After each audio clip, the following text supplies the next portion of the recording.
The coffin was already at the edge of the grave when the stranger appeared. It was a winter morning in Chicago, the kind of morning that did not simply feel cold, but seemed to press its coldness into the bones of every person standing beneath the gray sky.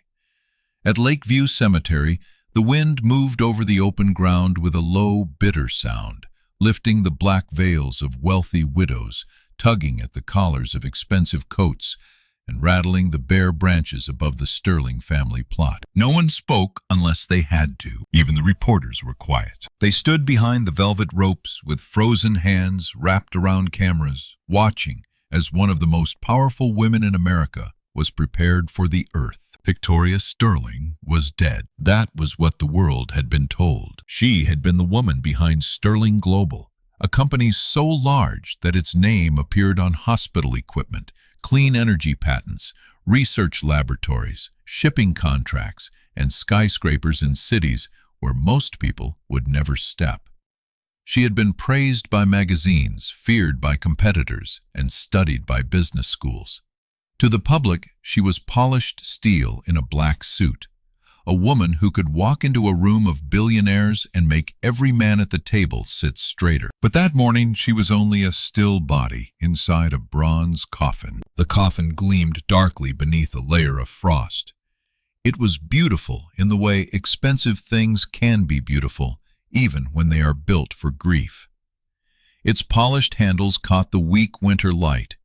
White roses lay across the lid, each petal stiff from the cold. Beside it the grave waited, deep and rectangular, lined with dark soil that had been cut open before sunrise. Around it stood the sort of people who rarely gathered in one place unless money, power, or death had called them there. There were board members from Sterling Global, their faces arranged into the careful sadness of people who were already thinking about succession. There were politicians who had accepted Victoria's donations, bankers who had owed her favors, and investors whose private fortunes had grown because she had known when to take risks and when to refuse them. There were old friends, or at least people who used that word when cameras were nearby. There were employees who genuinely wept into their gloves because Victoria had paid for their cancer treatments, rebuilt their divisions, or remembered their names long after most executives would have forgotten. And at the front, beside the coffin, stood her husband. Richard Sterling held a folded white handkerchief in one gloved hand.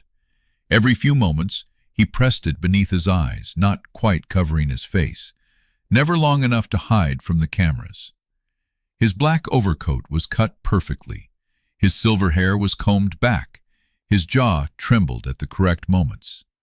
When the priest spoke of love, Richard lowered his head. When the priest spoke of loss, he closed his eyes. From a distance, he looked like a broken man. But grief has a temperature. Real grief shakes the body in ways vanity cannot plan. Real grief forgets to pose. Real grief does not keep glancing toward the attorneys standing behind the second row, or toward the private security team near the cemetery gate, or toward the locked coffin, as if calculating how many minutes remained until it disappeared from sight forever. Victoria's aunt Eleanor Whitmore noticed. She noticed because she had known Victoria since the girl was 7 years old, long before the boardrooms, long before the headlines, long before the Sterling name meant anything beyond an old family and too much pride. Eleanor had held Victoria after her parents died. She had watched her become sharp because softness had not protected her. She had watched her marry Richard, and she had watched something in Richard harden the moment he realized his wife's name carried more weight than his own. Eleanor stood with both hands wrapped around the handle of her cane, her face pale beneath her black hat.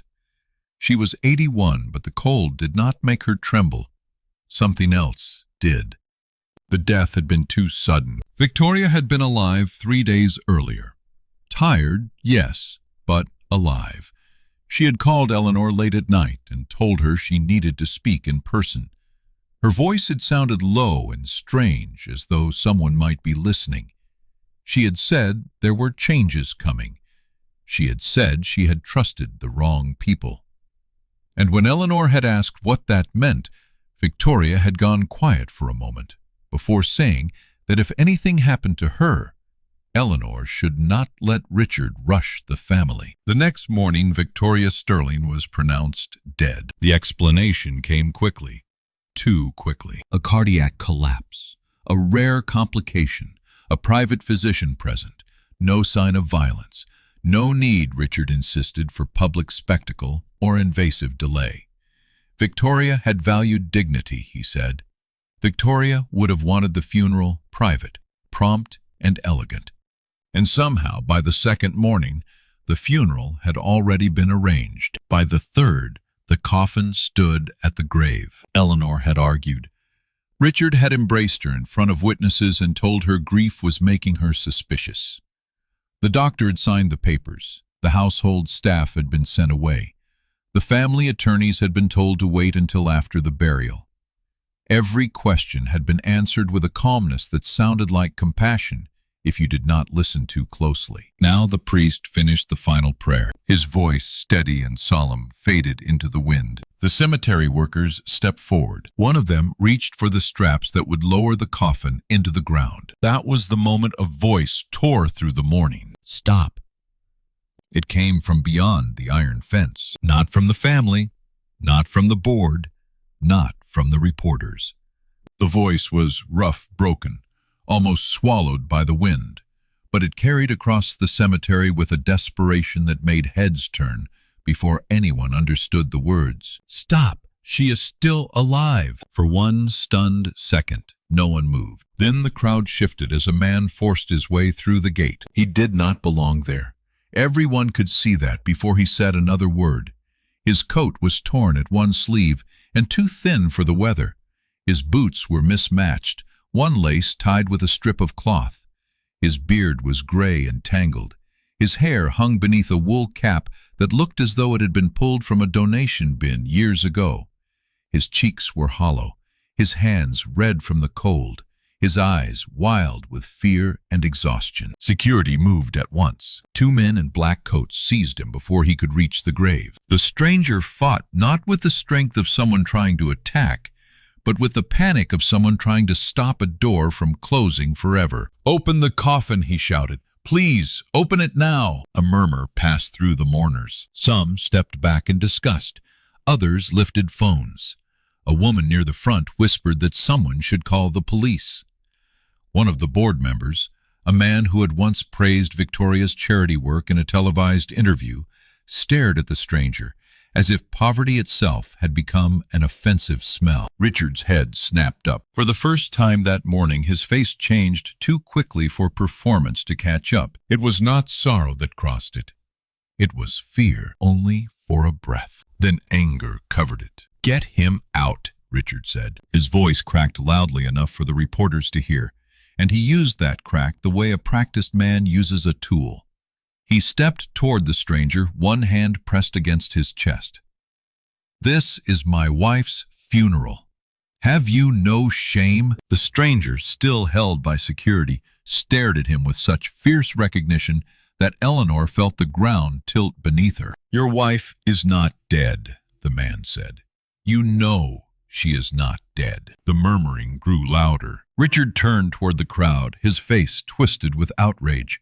He spoke about cruelty, about intrusion, about the sacredness of grief. He said Victoria had been examined by her physician.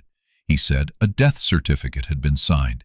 He said no decent person would use a funeral to chase attention from the press. And because he said all of that in the voice of a wealthy, grieving husband, many people believed him. That is one of the quiet tragedies of the world.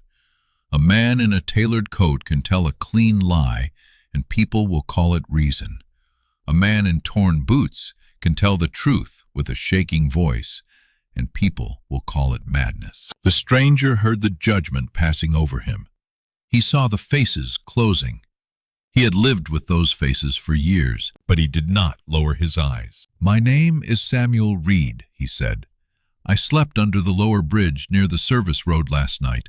I heard you." Richard went still. Samuel swallowed, his throat working against the cold. "I heard you and Dr. Miller." At the mention of that name, A man in the second row turned sharply. Dr. Arthur Miller.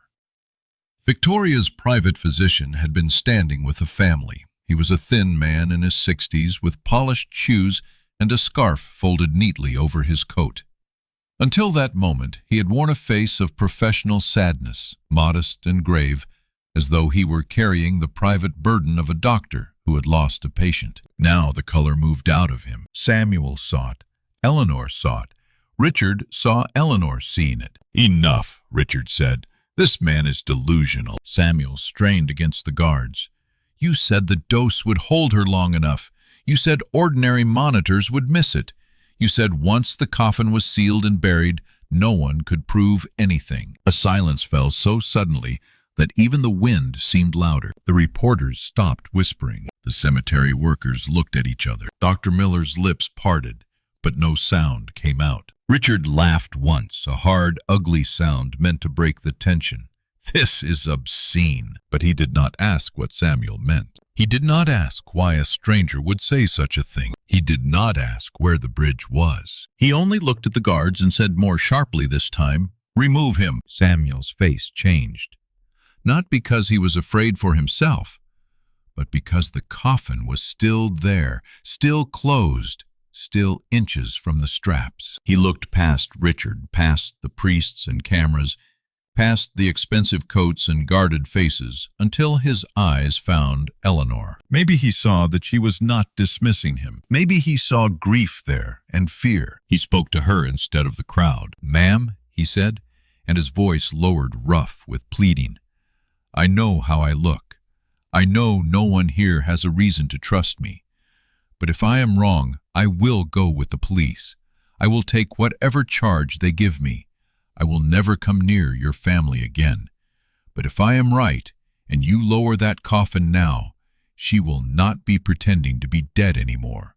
She will be dead." No one breathed. Samuel's eyes moved to the bronze lid. "Please," he said, "1 minute. Give her 1 minute." Eleanor felt every eye in the cemetery turned toward her. She had spent her life in rooms where power disguised itself as manners. She knew the weight of a public decision. She knew what it meant to humiliate a grieving husband in front of cameras, to accuse a doctor without proof, to crack open the silence of a funeral and let scandal pour in. She also knew Victoria's voice from that last phone call. "Do not let Richard rush the family." Eleanor lifted her cane and took one careful step toward the coffin. Richard moved quickly to block her. "And Eleanor, you are in shock." She looked at him. For years, Richard had called her Aunt Eleanor, only when he wanted something. "Open it," she said. Richard's face tightened. "No." The word came too fast, too hard, not like grief, like defense. Eleanor turned to the cemetery workers. Her voice was old, but it did not shake. "Open the coffin." Richard stepped forward, suddenly loud, suddenly careless. He said Victoria had suffered enough indignity. He said the body had been prepared. He said no one had the right. But the crowd had changed. Suspicion moves through people like cold water under ice. Slowly at first, then all at once. The same mourners who had stared at Samuel with contempt now looked at Richard's fury and began to wonder why a man with nothing to hide would fight so hard against a single look. One of the reporters raised her camera. A board member whispered to another. Dr. Miller wiped his forehead with a gloved hand, though the air was freezing. Eleanor did not look away from the workers. "Open it," she repeated. The cemetery supervisor hesitated, then reached for the latch. The sound was small, metal against metal, but in that cemetery, it landed like a verdict. Richard's hand jerked toward the coffin, then stopped. Perhaps he remembered the cameras. Perhaps he remembered the witnesses. Perhaps he still believed that what he and Miller had done was careful enough to survive a look. The lid opened. Victoria Sterling lay inside. For a moment, nothing happened. She looked dead. Her face was pale with the waxen stillness people expect from the dead. Her lips had lost their color. Her hands rested over her stomach, arranged by someone else's care. The diamonds at her ears looked colder than ice. There was no visible breath, no flutter of lashes, No sign that the woman who had commanded rooms across the world still occupied the body before them. A few people gasped. Someone whispered that this was madness. Richard let out a breath that almost sounded like relief. Then Samuel broke free. The guards tried to pull him back, but Eleanor lifted her hand. "Let him." Samuel stumbled to the coffin and dropped to his knees in the frozen grass. Up close, he did not look wild anymore. He looked focused. The change was so sudden that some of the people watching felt it without understanding it. His dirty hands became careful, his shaking stilled. His eyes moved over Victoria's face, neck, lips, and fingers with the practiced attention of someone reading signs others could not see. He leaned close, not touching her at first. Then he placed 2 fingers lightly at the side of her throat. Nothing. He waited. The crowd waited with him. He moved his fingers, searching, pressing more gently than anyone expected from a man who had burst into a funeral shouting. His jaw tightened. He reached into the inside of his ruined coat. Several guards moved at once, but Samuel withdrew only a small glass vial wrapped in cloth and sealed with black tape. It was so old and humble-looking that it seemed impossible it could matter in a cemetery full of wealth. Richard's voice broke through the silence. "Do not let him touch her." Samuel did not look up. If Dr. Miller used what I think he used, cold slowed it further. That bought her time. Not much, but enough. Dr. Miller spoke for the first time. "This man is not a doctor." Samuel's head turned slightly. "No," he said. "I was a biochemical researcher." The words passed through the crowd strangely. Some heard them and almost laughed because they did not match his coat, his boots, his beard. Others looked closer and saw what they had missed. The precision in his hands, the language beneath the panic, the way Dr. Miller's fear sharpened when Samuel named the body as chemistry rather than mystery. Samuel tore the tape from the vial with his teeth. "I worked on reversible metabolic suppression 15 years ago," he said, more to Eleanor than to anyone else. "It was meant for trauma medicine, emergency transport, organ protection. It was never meant for this." His voice almost failed on the last word. Then he slid one arm beneath Victoria's head with a tenderness that made Eleanor's eyes fill. He opened Victoria's mouth just enough and placed drops of the liquid beneath her tongue. 1, 2, 3. The entire cemetery leaned toward the coffin. Richard stepped backward. It was only half a step, but the movement betrayed him more than any confession could have. He was no longer playing the bereaved husband. He was watching a locked room open from the inside. Samuel set the vial down and took Victoria's wrist. The first seconds were unbearable. Nothing happened. The priest lowered his head, not in prayer now, but in fear of what they had all allowed to come so close. The reporters did not speak. A camera clicked once, then stopped. Samuel closed his eyes and counted under his breath. At 3 seconds, Victoria remained still. At 4, Richard's shoulders loosened just slightly. At 5, Dr. Miller whispered something that no one could hear. At 6, a sound came from inside the coffin. It was small, dry, a broken cough. It did not sound like a miracle. It sounded painful, human, terrifyingly human. And that was what made it impossible to deny. A woman near the back screamed. Someone dropped a phone. Eleanor's cane slipped from her hand and struck the ground. Samuel bent over Victoria, one hand supporting her head. Another cough forced its way through her body. Then her chest moved, shallow, uneven but moving. Her fingers twitched against the satin lining. Victoria Sterling, whom the world had come to bury, opened her eyes. They were unfocused at first, glassy with confusion and terror. Her gaze moved over the gray sky, the faces above her, the frozen roses, the open lid. She tried to draw air and made a weak sound that seemed to tear through every person standing there. Then she saw Richard. The fear in her eyes changed into recognition. Recognition changed into pain. Her lips moved barely. The cemetery fell so quiet that the words did not need to be loud. "Richard!" Why? No one who heard it ever forgot the way she said his name, not with rage, not even accusation. With the bewilderment of a woman whose last thread of trust had been cut while she was still alive enough to feel it. Richard lunged. Whether he meant to cover her mouth, seize her arm, or stop the moment from becoming irreversible, no one could say afterward.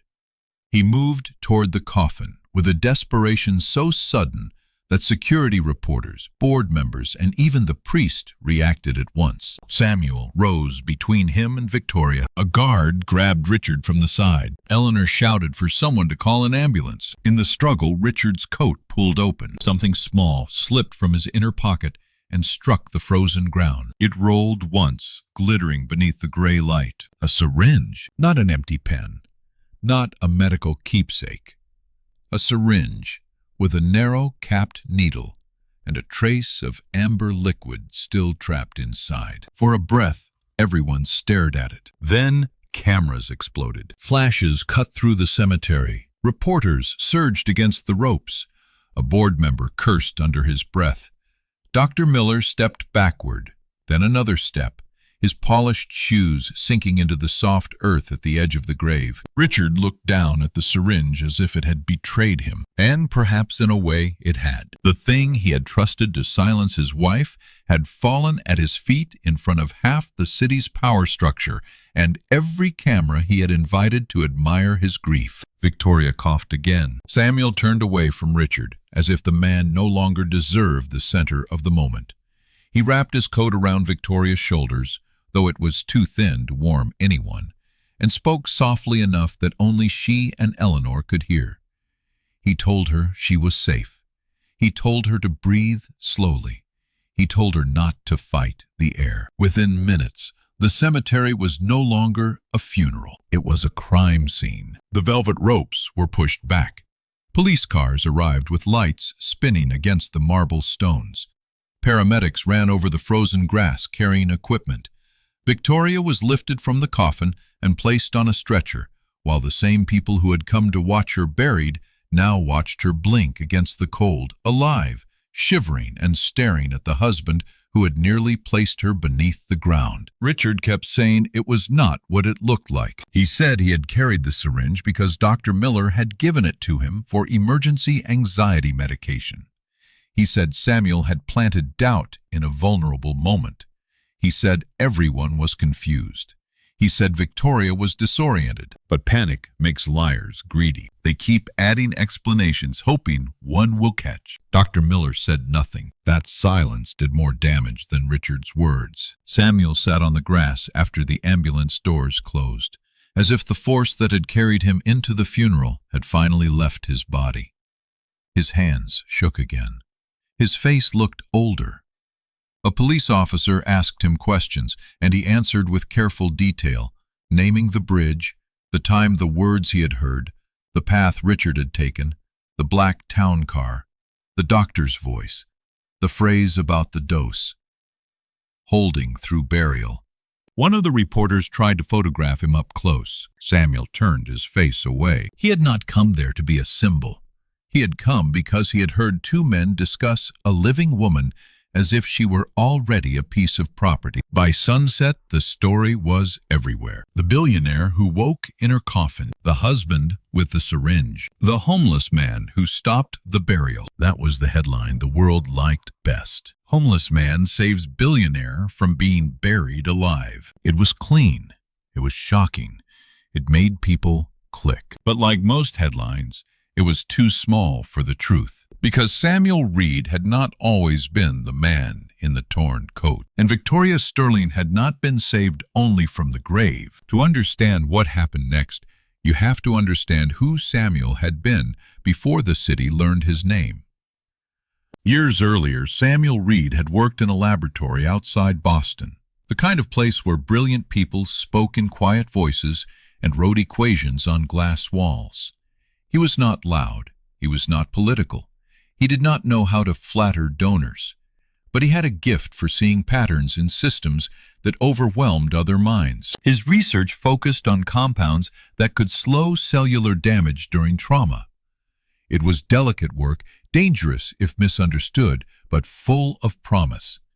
In the right hands, it could keep accident victims alive long enough to reach surgery. It could preserve organs for transplant. It could give emergency medicine a few more precious minutes. And sometimes, minutes are the difference between a name on a chart and a person returning home. Samuel believed in those minutes. Then, everything broke. A senior colleague used Samuel's research to secure private funding, altered the trial records, and allowed an unsafe derivative to move forward. When the results went wrong, blame needed a body. Samuel was not wealthy. He was not connected. He had no instinct for protecting himself from people who smiled while arranging his ruin. His name was attached to the scandal. His license was suspended. His savings disappeared into legal bills. His wife, already ill, declined under the stress of moving from hospital to hospital, fighting insurance denials, and watching the man she loved become a headline in a world that did not care whether he was guilty. When she died, Samuel stopped defending himself with the same urgency. People later said he vanished. But people do not vanish all at once. They miss one rent payment, then another. They sell books first, then tools, then the watch their father left them. They stop answering old friends because every conversation begins with pity. They sleep in a car for 1 week and tell themselves it is temporary. The car gets towed. Their documents are stolen.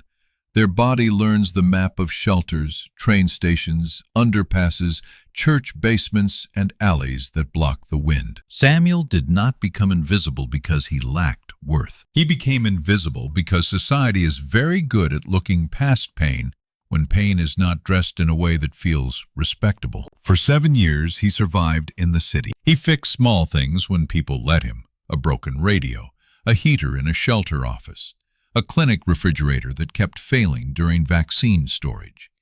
He read discarded newspapers. He wrote formulas on cardboard when his mind would not rest. He carried, wrapped in cloth, one old vial from the days before his life collapsed. Not because he expected to use it, not because he thought of himself as a doctor in hiding, but because it was the last object that connected him to the man he had been before the world decided his appearance was the whole story. The night before Victoria Sterling's funeral, Samuel was under the bridge because the shelters were full. The temperature had dropped hard after midnight. He had tucked himself behind a concrete support, trying to escape the wind, when a black town car pulled under the service road above him. At first he thought it was someone lost, or someone making a private phone call. Rich men sometimes used forgotten places for conversations they did not want recorded. Then he heard Richard Sterling's voice. Samuel did not know him personally, but almost everyone in Chicago had seen his face by then. Victoria's death had been on every screen in every diner and shelter common room. Richard was the grieving widower, the elegant husband, the man preparing to lead the world through the loss of his extraordinary wife. Under the bridge, he did not sound grieving. He sounded impatient. Dr. Miller was with him. Samuel listened because the first phrase that reached him was a phrase no ordinary person would use, a reference to shallow respiration, a concern about peripheral cooling, a question about how long the suppression would hold if the burial was delayed by weather. Those words pulled Samuel fully awake. He stayed still in the shadow, hardly breathing. The doctor worried that Victoria's aunt had been asking questions. Richard said Eleanor was old, sentimental, and easily managed. The doctor said the funeral needed to happen quickly. Richard said everything was already arranged. The doctor said the dose had created the expected presentation: low pulse, minimal breath, body temperature collapse.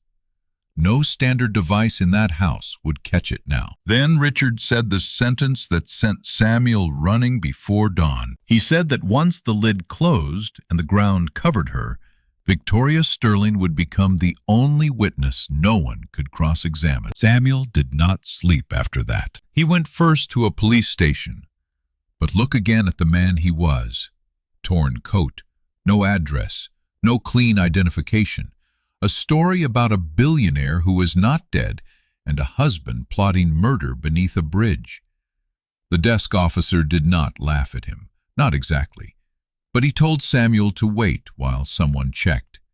Samuel waited 23 minutes, watching the clock, feeling time turn into soil. Then he left. He went to the hospital where Victoria had been examined, but the family had used a private entrance and security would not let him pass the lobby. He tried calling a news tip line from a gas station, but the person who answered asked whether he had proof. Proof. The word followed him through the streets as the sky brightened. By the time he reached Lakeview Cemetery, the prayer had begun. His lungs burned from running. His feet were numb.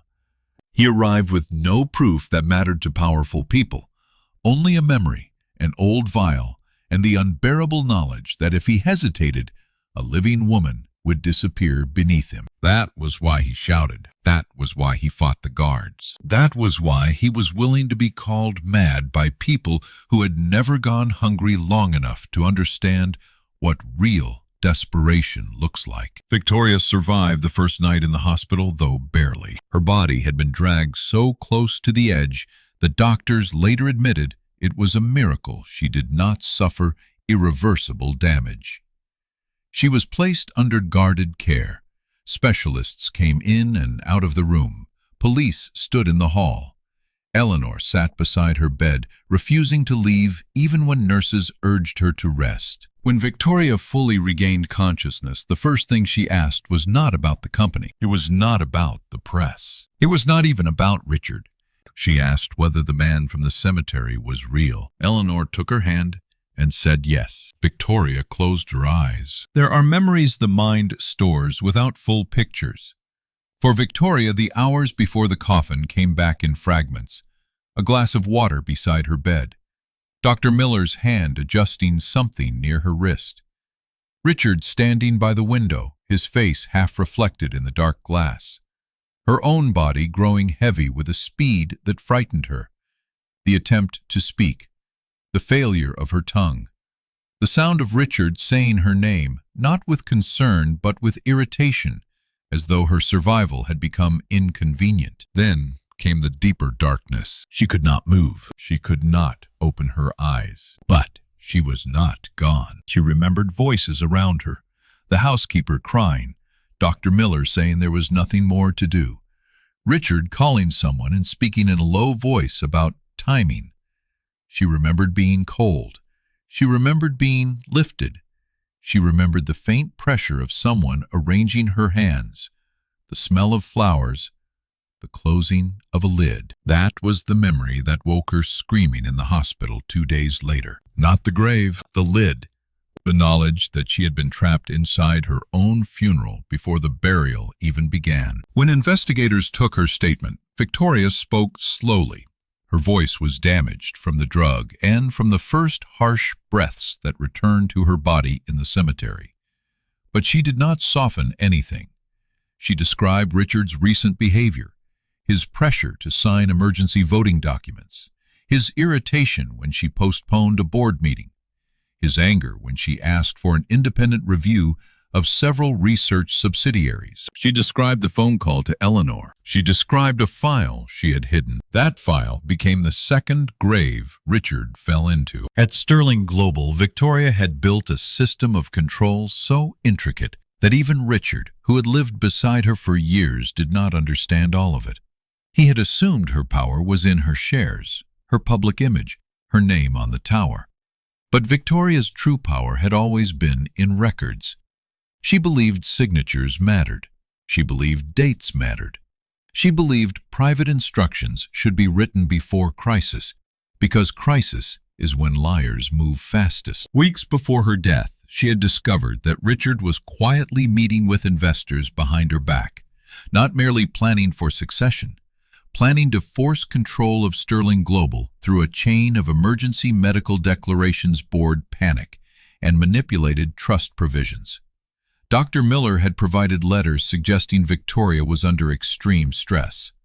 Richard had prepared documents that would grant him temporary authority over voting shares if she became incapacitated. Victoria had been preparing to remove him. Richard had simply decided to remove her first. The investigation widened quickly. What began in Chicago moved to New York because Sterling Global's corporate headquarters' bank records, trust documents, and several illegal transfers were tied to Manhattan.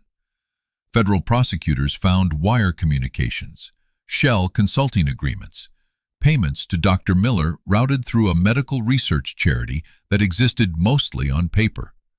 A rushed amendment drafted before Victoria's supposed death. A private cremation inquiry Richard had made and then abandoned when Eleanor insisted on burial in Chicago. Every detail showed the same thing. The funeral had not been an act of grief. It had been a deadline. Richard needed Victoria in the ground before her body betrayed him. Dr. Miller broke first. Men like Dr. Miller often imagine themselves loyal until prison becomes real.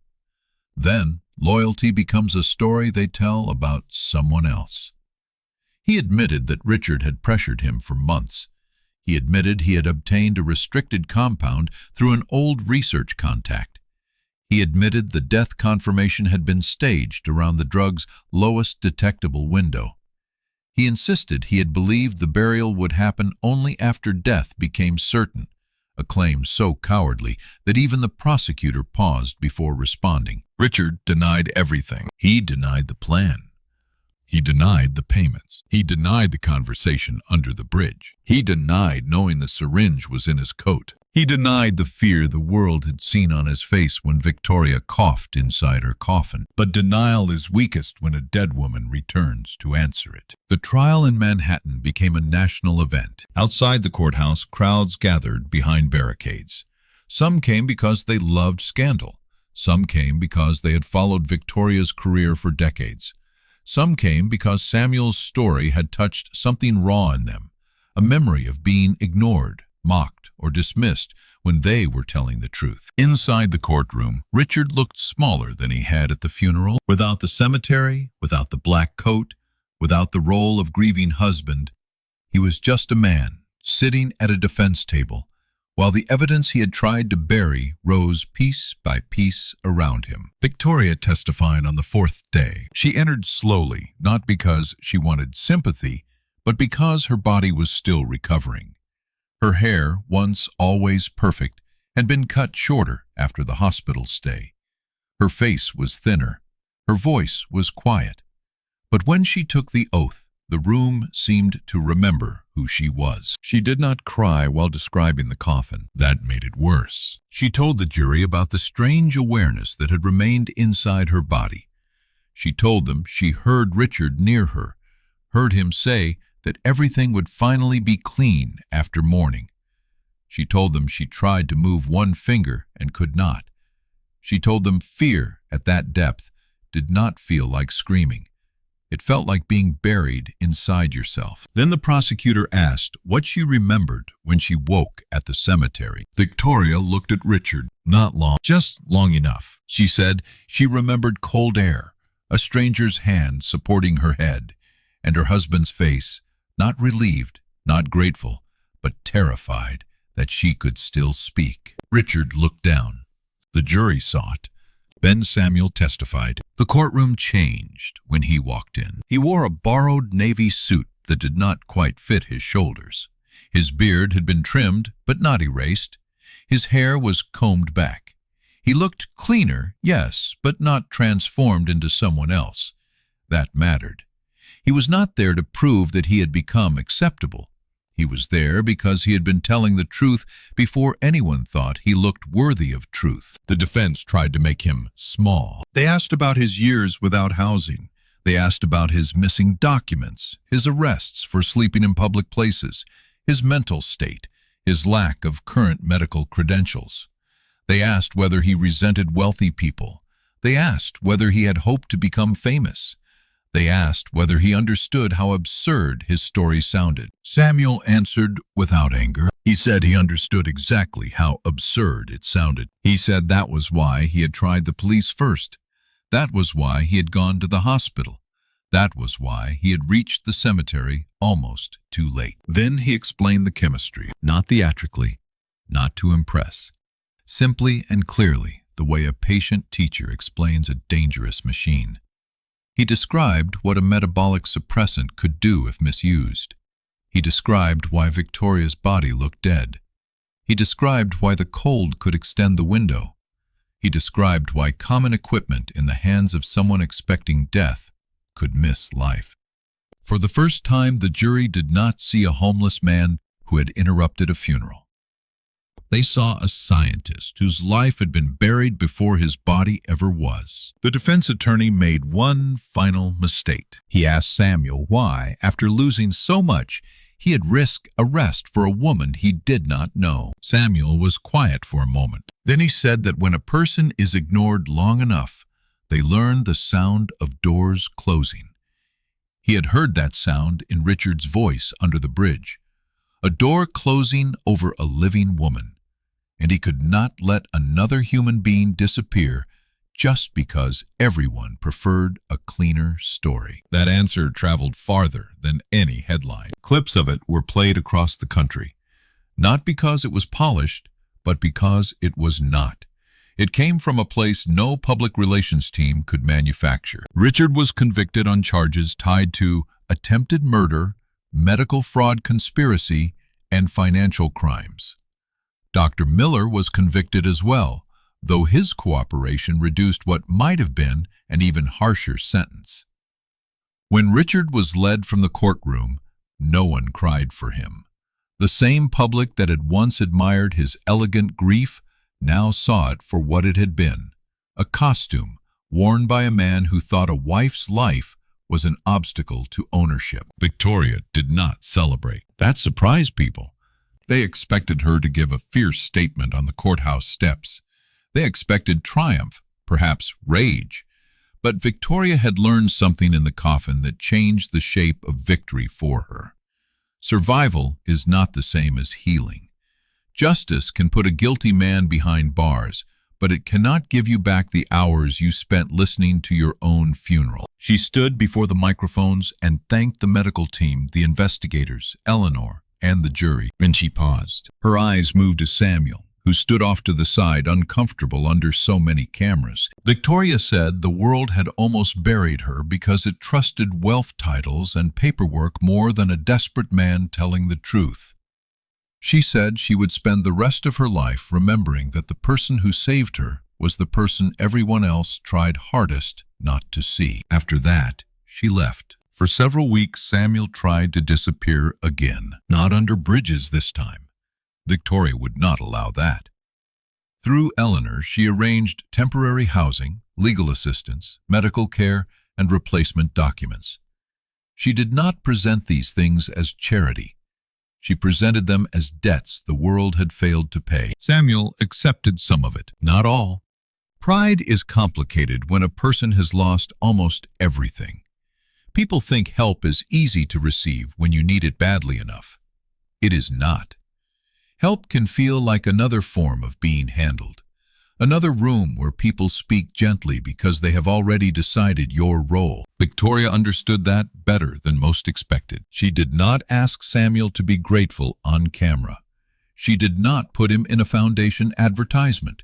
She did not call him an inspiration at a gala while leaving him alone afterward.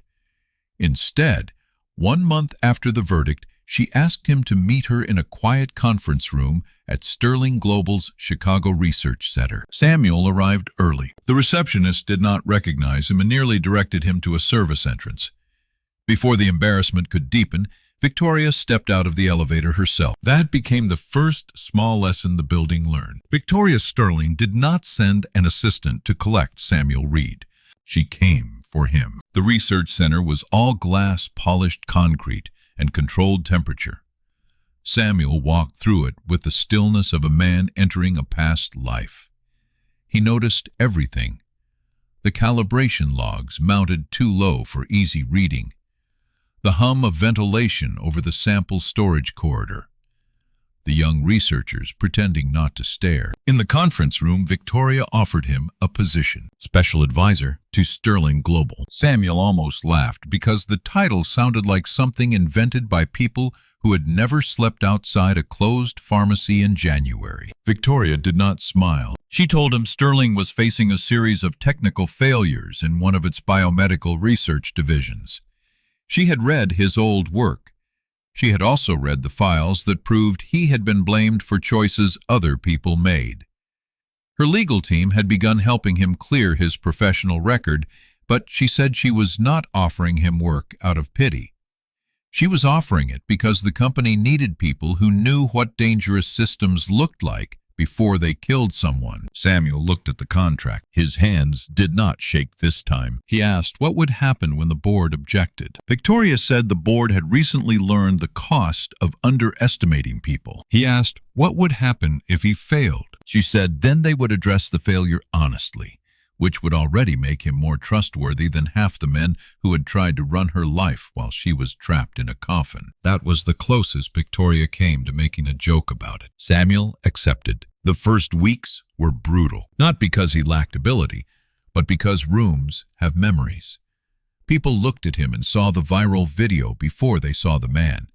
Some employees treated him like a legend. Others treated him like a problem Victoria was too emotionally compromised to understand. A few were polite with the careful softness people use when they think someone might break. Samuel hated that most of all. He did not want to be worshipped. He did not want to be pitied. He wanted a badge that opened the right doors, a workstation that functioned, and enough quiet to think. He got all three eventually. The turning point came during a crisis in the Neural Materials Division. A prototype storage system had begun failing at irregular intervals, compromising samples tied to a major hospital contract. 3 teams had investigated. Consultants had flown in from Zurich and Singapore. Reports filled binders. Everyone blamed software, then hardware, then supplier contamination, then operator error. Samuel read the logs for 12 minutes. Then he asked why the failures always occurred within 40 minutes of the east loading bay door opening during sub-zero weather. The room went quiet.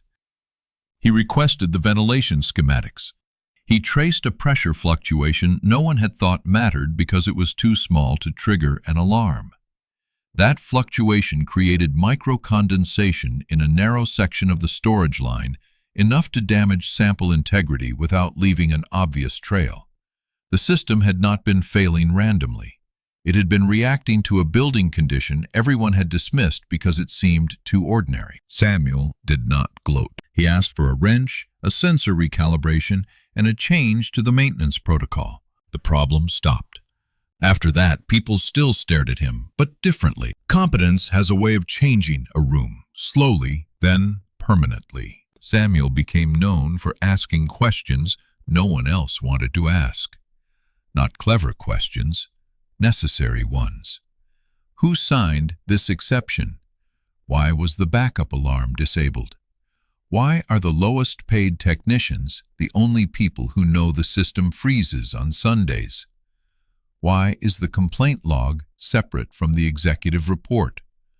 Why did everyone assume the person closest to the problem was the least qualified to explain it? Those questions changed Sterling Global more than any speech Victoria could have given. Victoria changed too. Before the coffin, she had been respected, but often from a distance.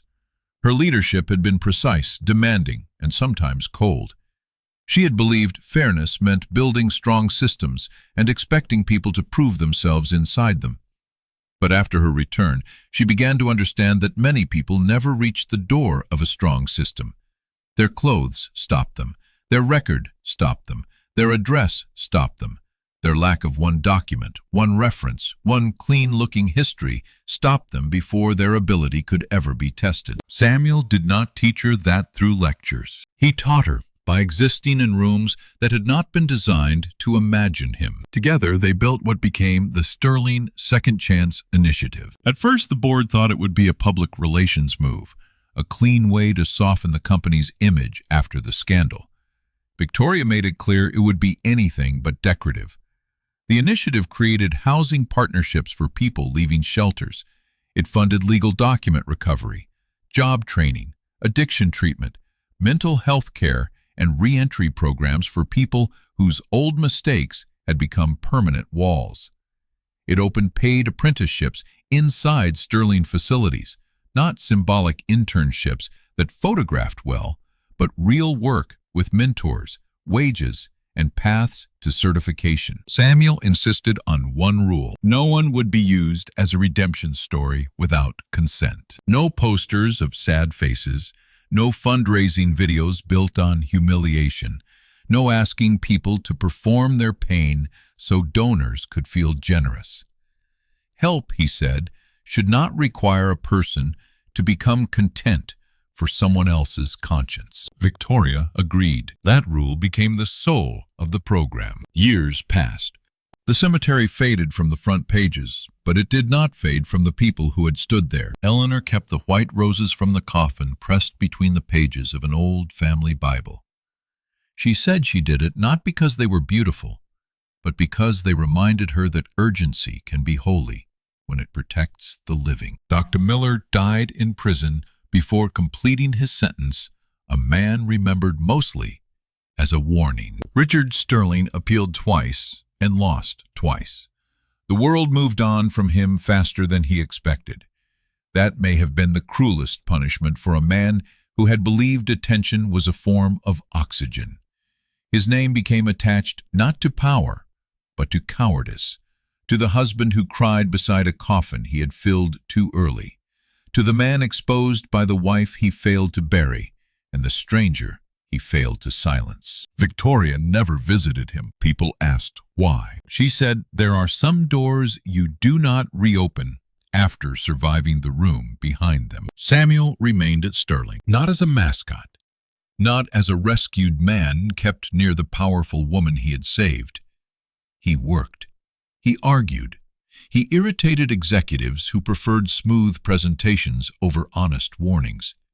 He mentored young scientists who had unusual backgrounds, missing credentials, old convictions, foreign degrees no one had recognized, or years lost to illness, poverty, caregiving, or grief. He had a particular patience for people who froze when entering a room full of polished professionals. He knew that freeze. He knew how long it took the body to believe it was no longer about to be thrown out. One winter afternoon, nearly 8 years after the funeral, Victoria and Samuel stood in the garden at Sterling Global's Chicago campus. It was not a grand garden, not the kind built only to impress visitors. It had paths wide enough for wheelchairs, benches tucked away from cameras, and a greenhouse where employees in the Second Chance program helped grow herbs and flowers for community kitchens across the city. Snow rested lightly on the glass roof. Inside, young workers moved between tables of seedlings. Some wore lab coats. Some wore maintenance uniforms. Some wore ordinary sweaters with badges clipped awkwardly at the waist.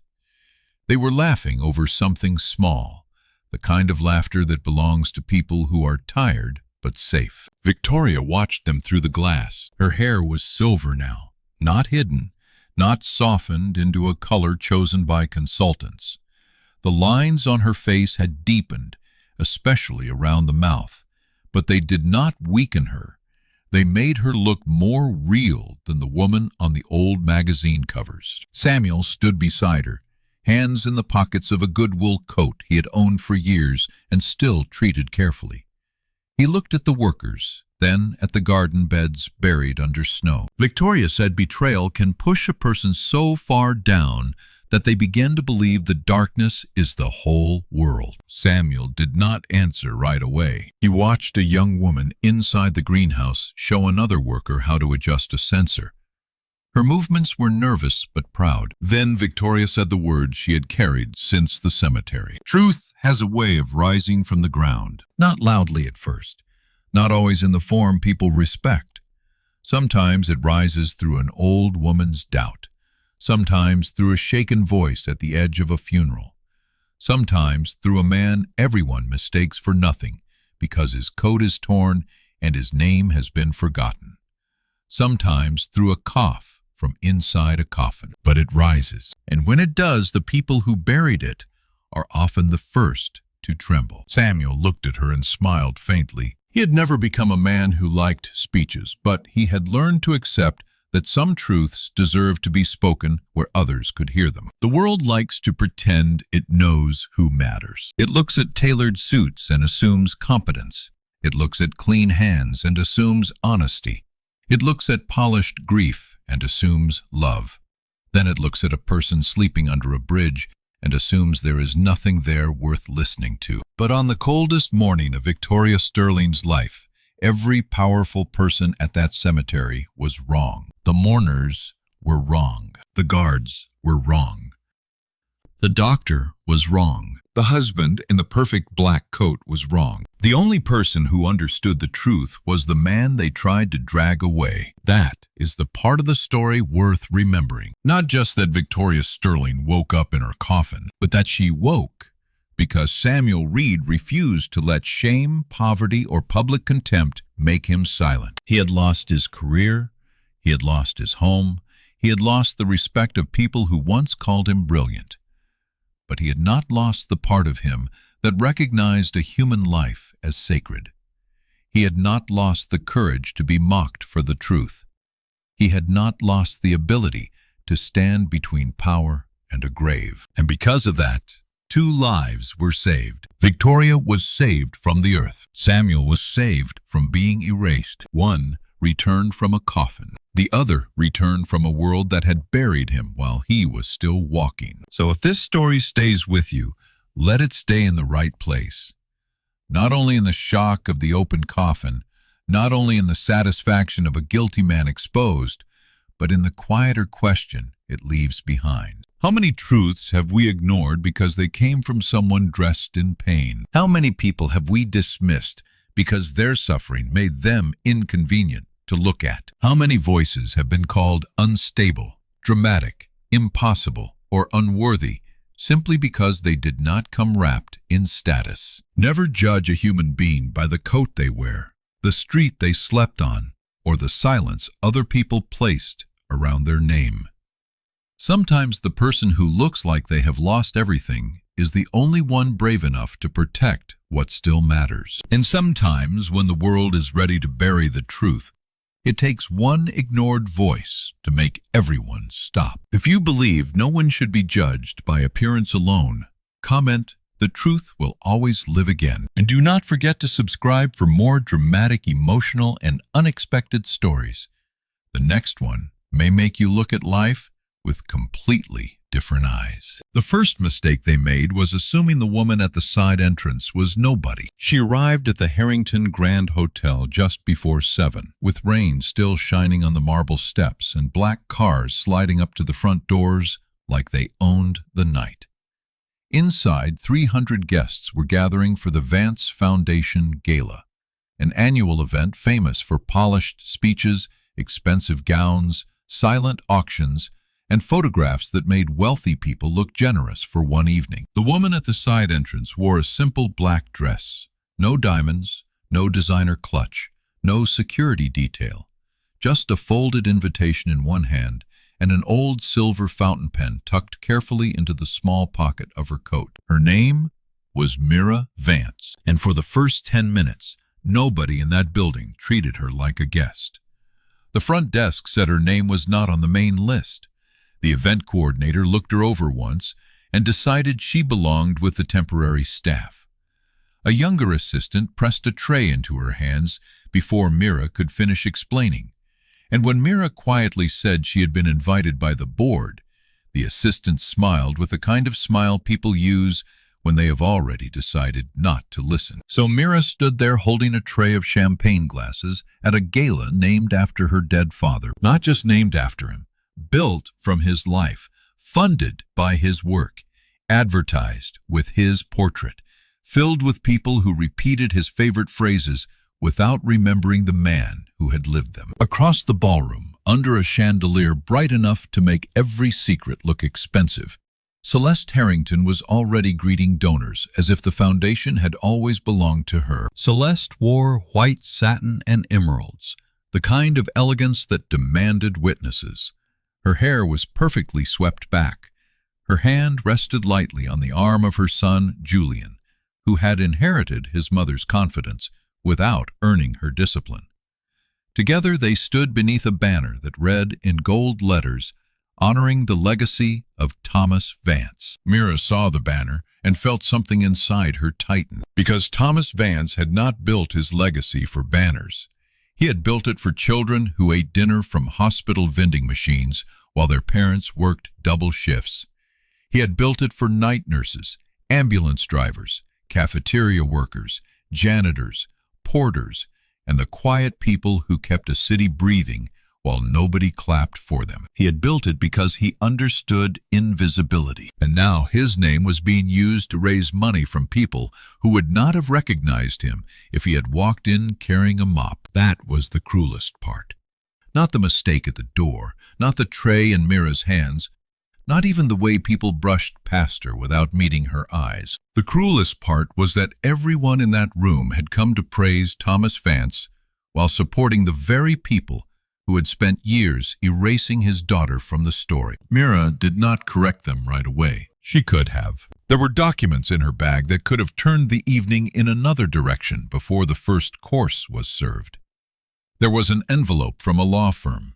There was a notarized board resolution. There was an audit report thick enough to ruin careers. And there was one final letter in her father's handwriting folded so many times along the creases that the paper had grown soft. But Mira had learned over a very long time that truth did not always need to shout when it entered a room. Sometimes truth needed to sit quietly, watch who lied first, and let people reveal the shape of their own hearts. So she held the tray, she listened, and she waited. Years earlier, before the chandeliers, before the foundation dinners, before Celeste turned charity into theater, Thomas Vance had taught his daughter how to recognize real goodness. He had not taught her in lectures. Thomas was not that kind of father. He taught her in mornings. He taught her in the way he thanked the man who opened the clinic before sunrise, in the way he remembered the names of cafeteria workers, in the way he kept extra bus tokens in his desk for families who pretended they had a ride home. When Mira was little, she used to sit in the corner of his community clinic after school, coloring on the backs of old intake forms, while her father moved from room to room with sleeves rolled up and a stethoscope hanging like an afterthought around his neck. He was not rich then, not the way the newspapers later made him sound. The clinic survived on grants, favors, donated equipment, and Thomas's stubborn refusal to close the doors when the numbers told him to. He patched the roof himself one summer because the repair estimate was too high. He slept on an exam table during a winter storm because 3 nurses could not get home, and he refused to leave them alone with a waiting room full of patients. Mira grew up understanding that dignity was not a speech. It was a habit. When Thomas finally began making serious money through medical technology patents, he did not move into a private world and lock the gate behind him. He used the money to create the Vance Foundation, a scholarship and clinic support fund for working families.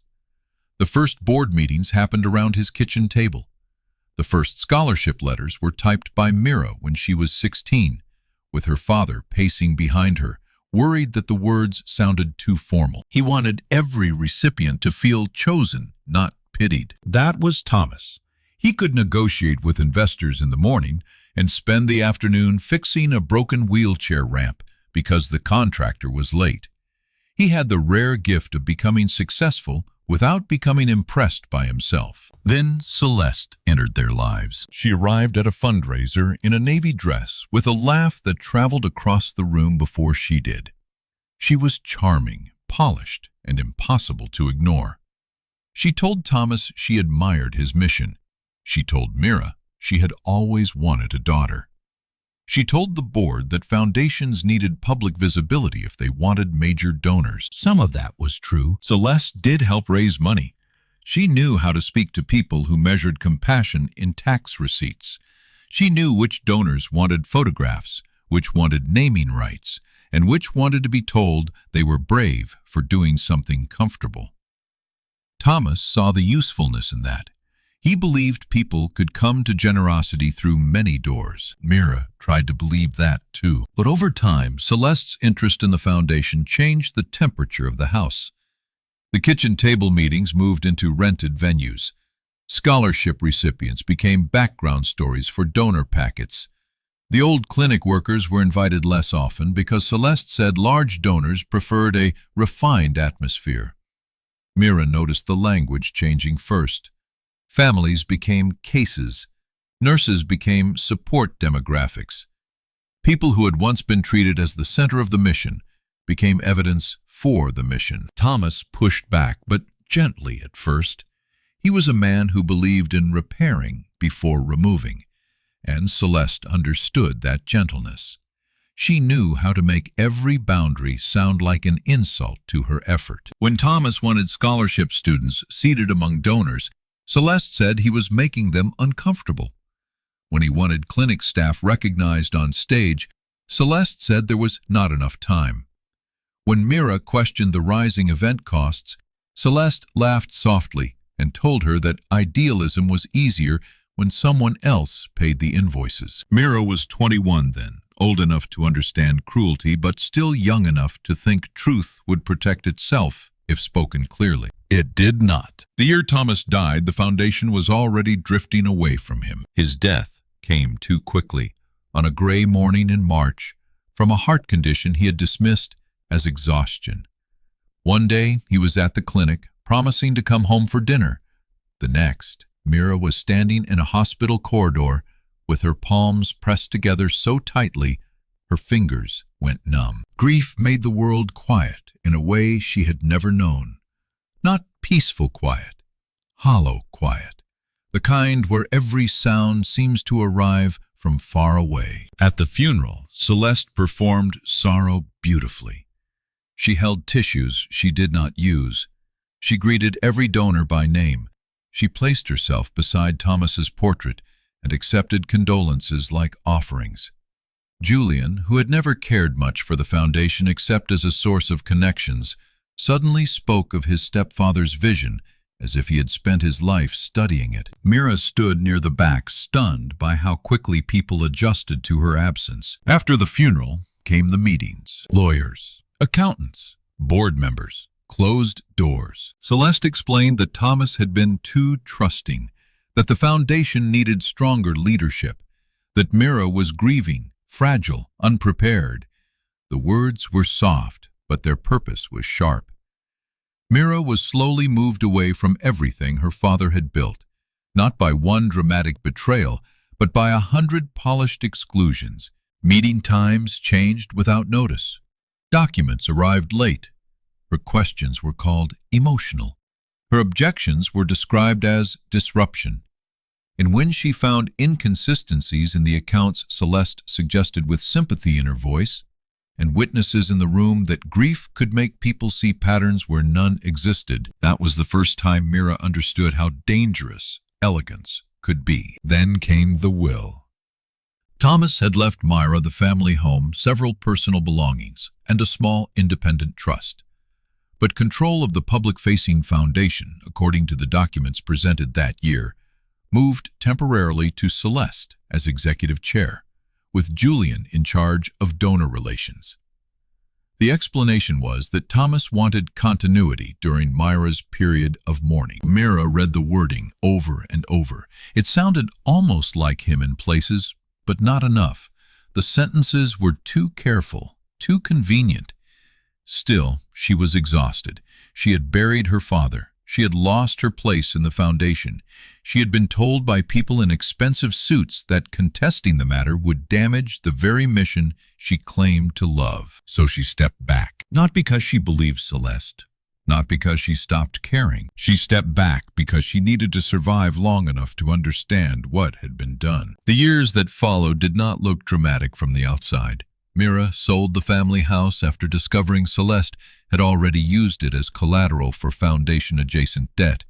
She moved into a one-bedroom apartment above a closed bakery on the east side of the city. She worked first as a grant reviewer, then as a compliance analyst, then as an investigator for nonprofit mismanagement cases. People who knew her casually thought she had built a new life. In truth, she was learning the language of the crime that had stolen her old one. She learned how money could be moved without looking stolen, how administrative fees could swallow scholarships, how restricted donations could be blurred into general accounts, how board minutes could be edited after a meeting and approved by people who never read them. She learned how polite signatures could hide desperate things. Every skill she gained brought her closer to the foundation, and every year the gala grew larger while the scholarship list grew smaller. Celeste became a public figure. She gave interviews about stewardship. She accepted awards for preserving Thomas Vance's dream. Julian launched a consulting firm that somehow kept winning foundation contracts. The old clinic lost funding for its weekend program.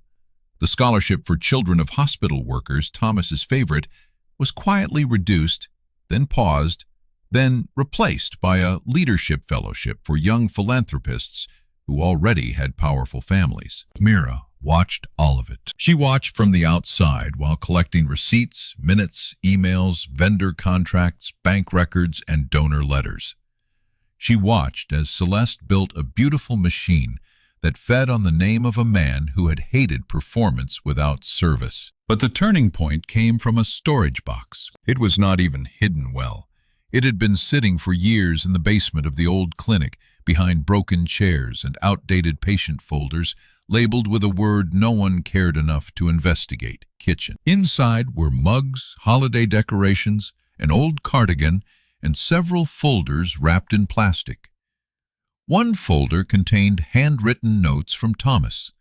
Another contained early foundation documents. And at the very bottom, in a sealed envelope, was a letter addressed to Mira in her father's handwriting. Her hands shook before she opened it. The letter was not sentimental at first. That made it hurt more. Thomas wrote the way he spoke when something mattered, plainly, carefully, with love held steady beneath every line.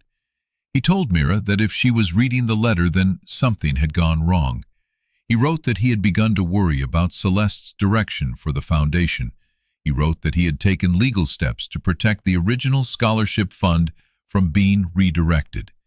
He wrote that Mira was the only person he trusted to restore the mission if the board failed to do so. There was also a reference number for a trust account no one had mentioned. A codicil, a dormant trustee clause, in the name of an attorney who had retired 2 years after Thomas died, then moved to Vermont. Mira sat on the basement floor for a long time with the letter in her lap, surrounded by dust and the smell of old cardboard.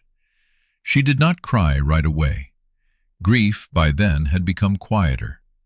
But something inside her, something that had been holding its breath for 7 years, finally moved. Her father had not forgotten her. He had not handed his life's work to Celeste without safeguards. He had left a door, and now Mira had found the key. The legal work took 14 months. 14 months of records requests. 14 months of sworn statements. 14 months of phone calls with auditors, retired board members, former staff clinic workers, and donors who had wondered privately why the foundation felt so different. The retired attorney still had copies of Thomas's final instructions. The trust account still existed. The dormant trustee clause had been triggered the moment Celeste attempted to sell a restricted foundation property without unanimous independent board approval. That property was the Harrington Community Clinic, the original building Thomas had fought to keep open. Celeste had been preparing to sell it to a luxury wellness group connected to Julian's consulting firm. The sale was scheduled to be announced at the gala. And the gala, conveniently, was also where Celeste planned to unveil the new Thomas Vance Vision Fund, a donor-friendly replacement for the original worker family scholarships. It would sound noble, it would photograph well, and it would complete the transformation of Thomas's mission from practical dignity into decorative charity. Mira could have stopped the sale quietly through court filings. Her attorneys advised it. The auditors preferred it. Even the new independent board members she had recruited thought a private injunction would be cleaner. But Mira had lived too long with private truth and public lies. Celeste had not merely stolen money. She had rewritten memory. She had taught a whole room of people to admire Thomas Vance while forgetting what he stood for. She had pushed the families he loved to the margins, then asked donors to applaud the margin as evidence of compassion. Some wrongs needed legal correction. Others needed witnesses. So Mira accepted an invitation to the gala under her full legal name, sent by Dr. Ruth Bell, one of the few remaining board members who had known Thomas before the money. Ruth knew what was coming. The attorneys knew. 2 auditors knew. A court officer knew. The hotel's general manager knew, though he had been instructed to wait. Celeste did not know. And that was why, when Mira arrived and the front desk failed to find her name because Celeste's office had quietly removed it that afternoon, Mira did not leave. She went to the side entrance. She let the evening begin. The ballroom smelled of white roses, polished wood, and expensive perfume. On every table there was a small card printed with one of Thomas's old sayings, "Dignity is not a luxury." Mira nearly laughed when she saw it, not because it was funny, but because the sentence had been placed beside champagne flutes worth more than a clinic assistant's weekly pay. Guests moved around her without seeing her. A man in a tuxedo lifted an empty glass toward her without looking away from his conversation. A woman asked for sparkling water and snapped her fingers lightly when Mira did not move fast enough. Another guest complained that the help seemed confused this year. Mira carried the tray to the service station and set it down carefully. A young server beside her, no older than 19, whispered that she looked lost. His name tag read Mateo.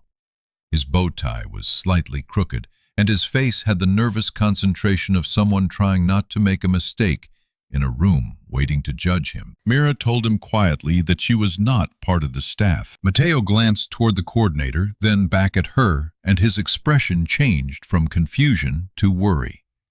He explained that arguing tonight would only get him sent home, and maybe her too, whoever she was. Temporary workers had been warned that Celeste wanted the evening spotless. No delays, no complaints, no visible problems. Mira looked at the line of servers, most of them young, many of them tired, all of them moving quickly around people who treated their labor as scenery. She thought of her father's clinic, the way Thomas would stop a meeting to help carry boxes if he saw someone struggling, the way he said a person revealed themselves most clearly by how they behaved when service was slow. So Mira adjusted her coat over the back of a chair, kept the silver pin in her pocket, and helped Mateo carry a tray. Not because Celeste had power over her, because Mateo did not. That choice changed the evening in small ways nobody important noticed at first. Mira saw where the room bent. The scholarship families had been placed near the kitchen doors, far from the stage. The clinic staff had been seated behind a decorative column, as if their presence mattered less than the idea of their presence. The major donors were placed in the center, beneath the best lighting, where cameras could find them easily. At table 12 sat a woman named Anna Morales and her son Caleb. Mira recognized the name from the scholarship files. Anna was a night shift respiratory therapist. Caleb had won one of the last original Vance scholarships before Celeste suspended the program. He was 17, thin, serious, and wearing a suit that did not quite fit but had been ironed with care. On the place card in front of him, his last name was misspelled. Mira noticed Caleb turn the card slightly, hiding the error with his water glass. It was a small thing, almost nothing, but small humiliations have a way of revealing larger systems. Someone had invited him to be honored, then not cared enough to spell his name correctly. Mira walked over with water and quietly replaced the card with a blank one from the service station. She wrote his name correctly in careful script, using the old silver pen from her pocket. Caleb noticed the pen. So did Anna. For a moment, Anna stared at it, as if she had seen a ghost. Then she looked at Mira's face, with a question forming behind her eyes. Mira gave the smallest shake of her head. Not yet. Across the room, Celeste was laughing with a senator. Julian was speaking to a man from the wellness group, his hand resting on a leather folder. They looked comfortable. That was what struck Mira most. Not nervous, not watchful, comfortable. People who steal for long enough can begin to mistake the absence of consequences for innocence. Then the first public insult came. It happened near the silent auction tables where Thomas's old medical bag had been displayed inside a glass case. Mira stopped when she saw it. The bag was cracked brown leather, older than most of the people bidding on it. Thomas had carried it for years, not because he needed to, but because he liked its weight. He said it reminded him that medicine began with going towards someone in need. Celeste had placed it under a spotlight with a minimum bid of $20,000. The description card called it a symbol of visionary leadership. Mira stood there too long. Julian noticed her. He came over with 2 donors beside him, already smiling in that lazy way he used when cruelty would entertain an audience. He looked at the tray in her hands, then at her face, and recognition flickered. Not warmth, not remorse, recognition mixed with annoyance. He had not seen Myra in years, but people like Julian did not forget the faces of those they had helped push out. They simply expected those faces to stay gone. He asked loudly enough for the donors to hear whether the catering company had started hiring sentimental staff, because the woman by the auction case looked like she was about to claim the medical bag as family property. The donors laughed politely, unsure whether they were allowed not to. Mira did not answer. Julian leaned closer and said, still smiling, that the display was for guests, not servers. Then he lifted a champagne flute from her tray and told her to keep moving before someone confused the help with the honorees. It was not the words alone that hurt. Mira had heard worse. It was the casualness, the way he could stand beside her father's bag and use humiliation as decoration. Mira looked at him for one long second. Then she lowered her eyes, not in submission, but because anger was not the tool she had come to use. She moved on. That restraint bothered Julian more than a reaction would have. Mira saw it in the way his smile tightened. Bullies who perform for a room need the wounded person to complete the performance. They need flinching. They need protest. They need visible pain they can mock as weakness. Mira gave him none of it. The evening continued. Course by course, speech by speech, the gap between the foundation's image and its reality became harder to ignore. Celeste spoke to donors about expanding opportunity, while staff rushed behind her under threat of losing wages for small mistakes. Julian praised innovation, while clinic nurses whispered that their supply grants had been delayed again. Guests applauded a video about the scholarship program, unaware that 2 students featured in it had never received their final funding. Mira moved through it all, quietly gathering more than empty plates. She heard a donor mention that his restricted gift had been redirected without notice. She heard a staff member say Julian's company had billed the foundation twice for the same consultation. She heard Celeste's assistant panic over a missing signature page for the clinic sale. None of it surprised her. The audit had already found enough. Still, hearing the lies spoken casually in the open gave them a different weight. Then Celeste saw her. It happened during the salad course. Mira was near table 3 pouring water when Celeste turned from a conversation and froze for half a breath. Her eyes moved over Mira's face, then down to the tray, then back up. A tiny expression crossed her features. Not shock exactly. Calculation. Celeste recovered so quickly that most people would have missed it. Mira did not. Celeste approached with a smile bright enough to warn anyone who knew her. She asked with false concern whether Mira had fallen on hard times. She said it was brave, really, to take honest work after so many years of drifting. She placed a hand lightly on Mira's arm, as if comforting her while making sure the guests nearby could hear. Then she added that Thomas would have wanted Mira to find purpose, even if it was not the purpose she once imagined. There it was.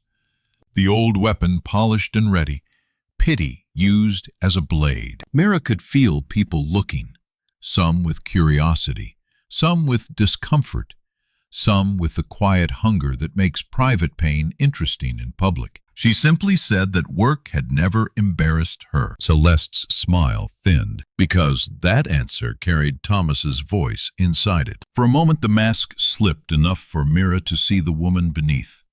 Not a grieving widow, not a guardian of legacy, just someone who had spent years enjoying a stolen chair and suddenly felt the floor shift beneath it. Celeste leaned closer and lowered her voice. She warned Mira not to ruin the evening. She said there were donors here whose goodwill supported real people. She said any scene would only prove what everyone had always suspected about Mira's instability. Mira looked past her to the tables of wealthy guests, the cameras, the flowers, the banner, the portrait of her father smiling from the stage. Then she told Celeste, very calmly, that she agreed. The real people mattered most. That was all. But Celeste heard something in it, a note she could not place. For the next hour, Mira felt Celeste's attention moving around the room like a searchlight. Assistants began watching her. The event coordinator asked twice which agency had sent her. Julian stopped laughing as freely. He spoke into his phone near the balcony doors, irritated, then returned with a flushed face. Something had gone wrong behind the curtain. The missing signature page Mira knew. The wellness group could not close the clinic sale without it. Celeste believed the page was misplaced. In truth, the document had been invalid from the beginning. The dormant trustee clause had already frozen the sale. A judge had signed the temporary order that morning. The wellness group's counsel had been notified. Julian's leather folder held nothing but a performance of certainty. But Celeste did not know how much had already happened outside the ballroom. That ignorance made her bold, and boldness, when built on lies, often becomes a confession with better lighting. The main program began at 9. Lights softened, cameras moved closer to the stage, guests took their seats. Celeste walked to the podium under generous applause, one hand pressed to her chest. Behind her, Thomas's portrait filled a large screen. He looked younger in the photo, sleeves rolled, smiling at someone outside the frame. Mira stood near the service entrance with Mateo and the other staff. The coordinator had told them to stay invisible during speeches unless summoned. It was the kind of instruction that would have made Thomas leave his own table and stand with them. Celeste began with gratitude. Gratitude to donors, gratitude to partners, gratitude to the city.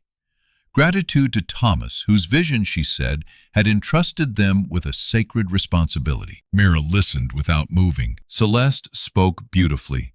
That had always been part of the danger. She could wrap a theft in words soft enough to make people feel honored for not looking too closely. She described the foundation as a bridge between privilege and potential. She praised Julian's leadership. She hinted that the future required courage, evolution, and strategic transformation. Then she announced the new Vision Fund. On the screen behind her, the old scholarship name disappeared, replaced by sleeker branding. The fund would support leadership retreats, innovation fellowships, and global networking experiences for emerging changemakers. The language was polished. The room applauded before understanding what had been removed. At table 12, Ana Morales lowered her eyes. Caleb sat very still. Mira felt that more than anything Celeste had said about her personally. Because the original scholarship had not been glamorous. It paid tuition, rent, books, bus passes, childcare. It kept working families from choosing between ambition and survival. It did exactly what Thomas believed charity should do. It made room. Celeste had turned room into theater. Then came the clinic announcement. Celeste said the original Harrington Community Clinic building had served nobly, but that legacy sometimes required transformation. She described a partnership with a wellness and leadership consortium that would preserve the spirit of the building while expanding its impact. She did not mention that the clinic would close. She did not mention that the consortium planned private recovery suites, executive retreats, and membership-only programs. She did not mention Julian's consulting fees. She smiled as the screen showed a rendering of the old clinic covered in glass fountains and rooftop terraces. Mira heard someone from the clinic staff make a small sound, not loud, just enough. A sound like someone watching a home get renamed before being taken. Celeste moved smoothly toward the emotional portion of the evening. She spoke of Thomas as a man who believed in family. She said grief had touched them all differently. She said some people had found healing through service, while others had chosen distance. She did not say Mira's name at first. She did not need to. The room understood the shape of the story she was offering. Then she looked toward the service entrance. Mira felt the room turn before Celeste even lifted her hand. Celeste said there was someone present tonight whose journey had been complicated. Someone Thomas had loved deeply. Someone who had struggled to find her place in his legacy. She said the foundation believed in compassion, even for those who had stepped away. A murmur moved through the ballroom. Julian smiled again, relieved. This was familiar territory. Public pity, controlled humiliation, the old method. Celeste invited Mira to come forward, not as a board member, not as Thomas's daughter, not as a trustee. As an example, Celeste said, of how service could restore dignity. The applause was hesitant, then swelling, because people often clap when they are uncertain and want the room to tell them what kind of moment they are in. Mira did not move at first. Mateo looked at her worried. Ana Morales had one hand over her son's. Dr. Ruth Bell, seated near the front, closed her eyes briefly, as if the cruelty had confirmed something she had hoped would not be said aloud. Then Myra stepped forward. She did not rush. She walked through the tables with the same calm she had carried all evening. The tray was no longer in her hands. The old silver pen was. She held it lightly, not like a weapon, not like proof, but like a memory. The room watched. Celeste waited at the podium, smiling with careful sorrow. Julian stood beside the stage, arms folded, enjoying the return of the story he understood. Mira, unstable. Mira, pitied. Mira, reduced. Mira reached the stage steps, and before she climbed them, an elderly man at table 6 stood up. His name was Dr. Samuel Ortiz. He had been one of Thomas's first clinic partners, long retired now, invited each year because his name still meant something to older donors. He looked at the pen in Mira's hand and said with sudden clarity that Thomas had signed every first scholarship letter with that pen. The room shifted. It was a small statement, but it broke the mood Celeste had built. Because objects carry memory differently than speeches. Celeste could claim legacy. Julian could sell legacy. But Dr. Ortiz had touched the old days. He had seen Thomas at the kitchen table. He knew the pen. Mira turned to him and nodded. Then she walked onto the stage. Celeste moved as if to embrace her, perhaps hoping to reclaim control through performance. But Mira stopped at the podium and placed the silver pen gently beside the microphone. For the first time that night, Celeste looked truly uncertain. Mira did not begin by accusing anyone. That mattered. Accusation would have allowed Celeste to act wounded. Rage would have allowed Julian to call security. A long explanation would have allowed donors to retreat into confusion. Instead, Mira began with her father. She told the room that Thomas Vance did not believe service restored dignity, because he never believed work removed dignity in the first place. She said he built the foundation for people who were already worthy before a donor noticed them. She said he did not create scholarships to decorate galas. He created them so children of working families could sit in any room without wondering who thought they belonged there. The room grew quiet. No one was clapping now. Mira's voice was steady but not cold. That was what made it land. She was not performing victory.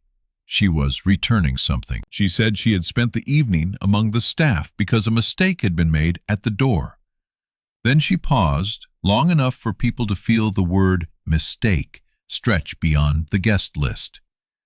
She said she had watched scholarship families seated near the kitchen clinic workers, hidden behind columns, and service workers warned to be invisible at an event built on the belief that no person should be treated as background. Celeste moved toward the microphone, but Dr. Ruth Bell stood from the front table. Ruth did not shout.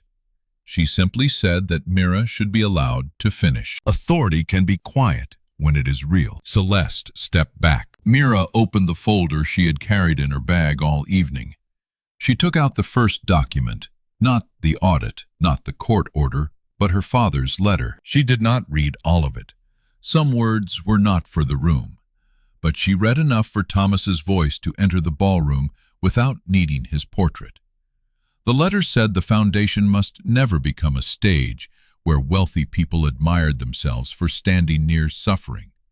It said the original scholarship fund was restricted permanently for children of workers in healthcare emergency services, public maintenance, food service, and caregiving. It said that if the mission was ever redirected for status, naming rights, or private gain, Mira Vance was to assume trustee authority over the protected funds and clinic property. The silence changed shape. At first it was shock, then discomfort, then recognition spreading from table to table as people began to understand that they were not watching an emotional interruption. They were watching a legal correction. Julian stepped forward, saying the letter was meaningless without board approval. Mira turned a page. She said he was right to care about documentation. Then she placed certified copies on the podium. The dormant trustee clause, the retired attorney's affidavit, the restricted fund charter, the temporary injunction blocking the clinic's sale, the independent audit summary, the notice of emergency board action signed that afternoon by the required majority of independent directors. Each document was already in the hands of the proper authorities. Each screen in the room flickered as the gala's presentation system changed, not to a dramatic video, not to an edited attack, to the original charter of the Vance Foundation. Plain text, black and white, Thomas's signature at the bottom. Dignity is not a luxury. The sentence appeared again, but this time it did not sit beside champagne. It sat above the legal purpose Celeste had tried to bury. A sound moved through the ballroom that was not quite a gasp and not quite a whisper.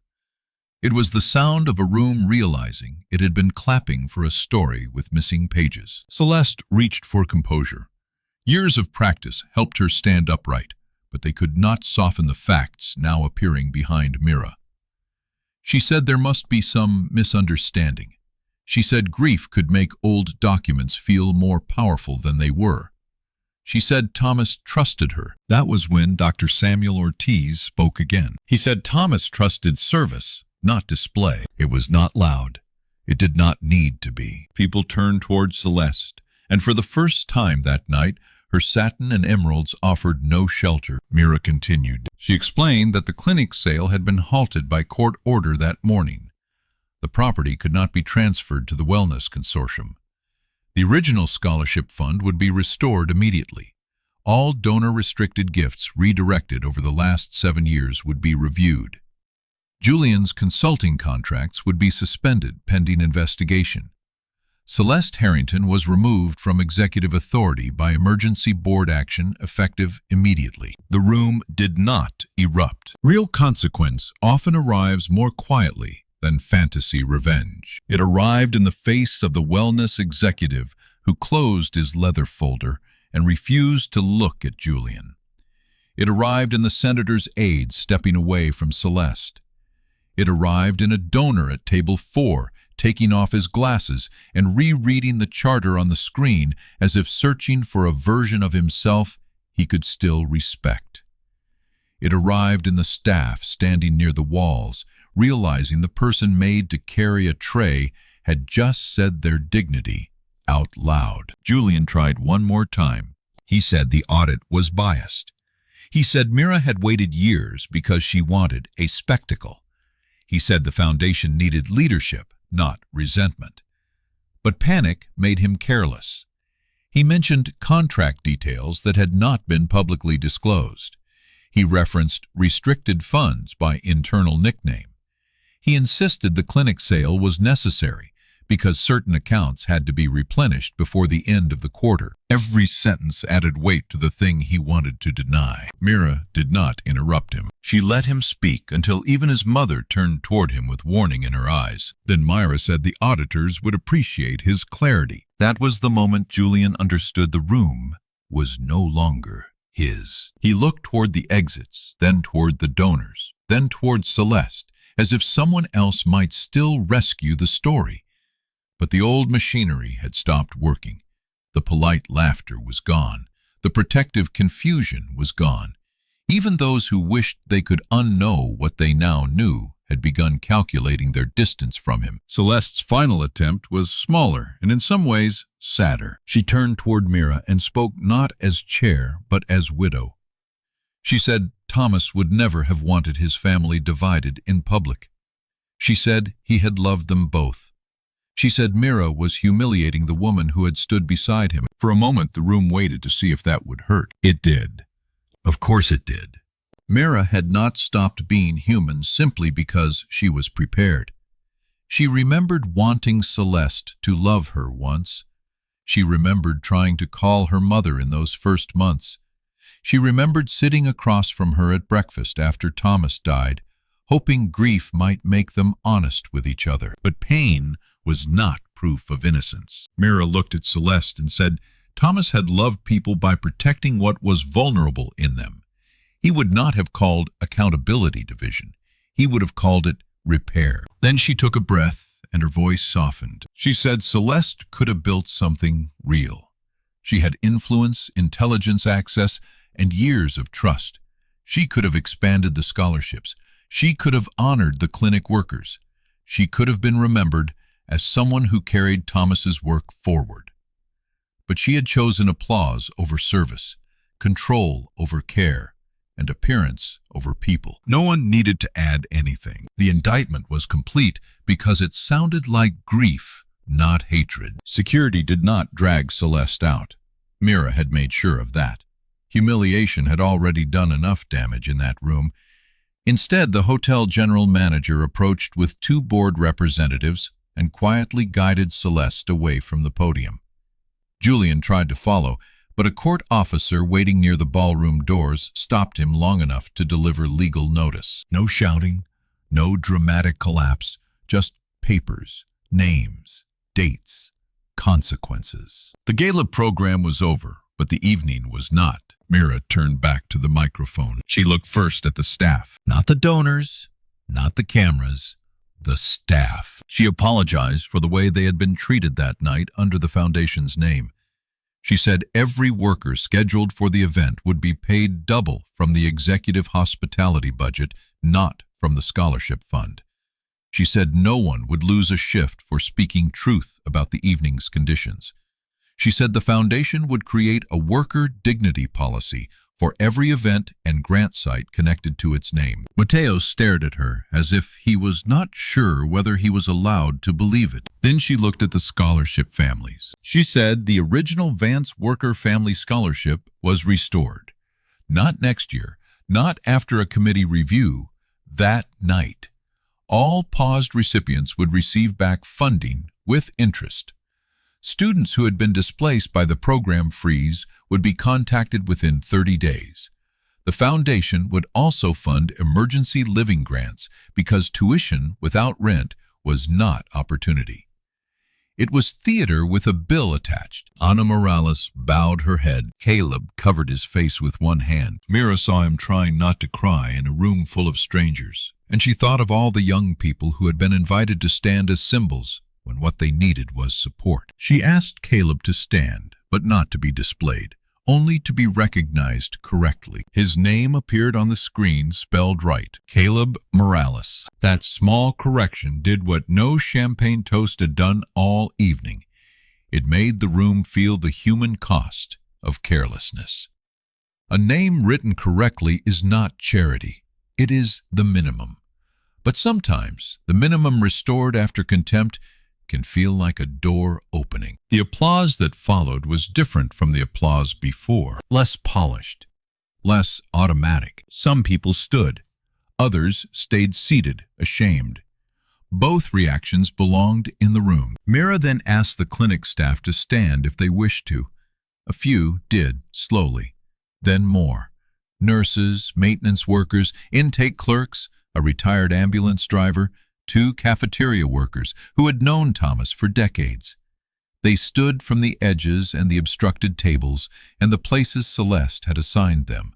For once, the center of the room had to turn outward. Dr. Ortiz was crying openly now. Mira did not make the moment sentimental. She knew sentiment could become another way of avoiding responsibility. She simply said the clinic would not be sold. Its weekend program would reopen. The roof would be repaired. The pediatric wing Thomas had wanted would be funded from recovered administrative excess and redirected gala sponsorships. And the first room renovated would be the workers' waiting room, because Thomas believed comfort should not be reserved for donors. The room absorbed that quietly. One by one, donors began understanding what would be required of them. Not just applause, not just checks, accountability.